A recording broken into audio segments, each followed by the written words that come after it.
جنت کی قیمت بتائی حضور نے کہ اگر تو جنت چاہتا ہے تو کسی پھنسے ہوئے کی گردن چھڑانی ہوگی یا کسی غلام کو آزاد کرنا ہوگا، اور اگر تیرے پاس یہ ہمت نہیں ہے، تیری مالی صورتحال ایسی نہیں ہے کہ تو غلام آزاد کر سکے، کسی مقروض کا قرض ادا کر کے کسی پھنسے ہوئے کی گردن چھڑا سکے، تو دو کام کر لینا، کسی بھوکے کو کھانا کھلا دینا، کسی پیاسے کو پانی پلا دینا۔ ان دو چیزوں کے بدلے کے اندر تیرا رب تجھ کو جنت عطا کرے گا۔ یہ سودا کوئی مہنگا تو نہیں ہے۔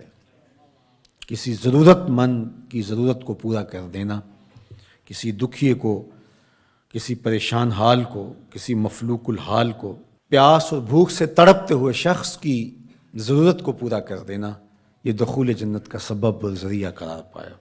آقا کریم علیہ السلام نے ارشاد فرمایا، 3 اشخاص ہیں اللہ قیامت کے دن ان کے ساتھ ہم کلام نہیں ہوگا اور نہ ان کی طرف نظر رحمت سے دیکھے گا۔ ان 3 اشخاص میں سے ایک شخص کا ذکر کیا کہ ایسا شخص جو کسی ارض فلات میں، کسی جنگل میں، کسی اجاڑ میں تھا اور اس کے پاس پانی موجود تھا، اور کوئی اور شخص بھی اس جنگل میں پھنسا ہوا ملا تو اس نے اس سے 2 گھونٹ پانی مانگا، حالانکہ اس کے پاس اتنا پانی تھا کہ اگر 2 گھونٹ پانی دے دیتا تو اس کے پاس تو پانی پھر بھی موجود رہتا، لیکن اس نے اس ڈر سے کہ ابھی میرا سفر لمبا ہے تو میں اس کو کیوں دوں، تو اس نے پانی نہیں دیا۔ کل قیامت کا دن ہوگا تو اللہ اس شخص کی طرف نظر رحمت سے نہیں دیکھے گا، کہے گا کہ میرے بندے نے تجھ سے پانی مانگا اور تو نے نہیں دیا، آج میں بھی تیری طرف التفات نہیں کروں گا۔ تو اللہ کے بندوں سے پیار کرنا یہ اللہ سے پیار کی دلیل ہے۔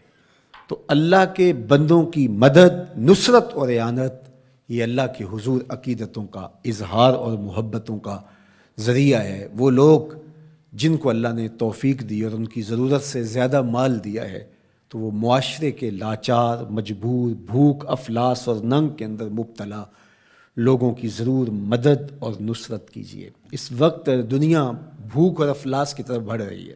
آمدہ اطلاعات کے مطابق ہماری ہمسائیگی میں افغانستان کے اندر 20 ملین لوگ، 2 کروڑ لوگ، ان کا بھوک سے مرنے کا اندیشہ ہے۔ اسی طرح روہنگیا کے اندر زندگی جتنی کٹھن ہے اور جس اذیت میں وہ لوگ زندگی کاٹ رہے ہیں، اسی طرح یمن کے اندر جو کچھ ہو رہا ہے اور شام کے اندر ہم اپنی آنکھوں سے مناظر دیکھیں، 50 لاکھ کے قریب لوگ سخت سردی کے اندر اذیت میں پڑے ہوئے ہیں۔ زیادہ تعداد بچوں کی ہے اور یتیموں کی ہے، بیوگان کی ہے، بوڑھوں کی ہے، مفلوق الحال لوگ جبر مسلسل کی طرح زندگی کے دن کاٹ رہے ہیں۔ ہمارے تھر کے اندر دیکھیے، زندگی کی بنیادی سہولتیں بھی ان کو نصیب نہیں ہیں۔ جس کٹھن اور تلخ زندگی سے وہ لڑ رہے ہیں، وہ زندگی گزار نہیں رہے، زندگی کاٹ رہے ہیں۔ ان کی سانسیں نیزوں کی انیاں ہیں۔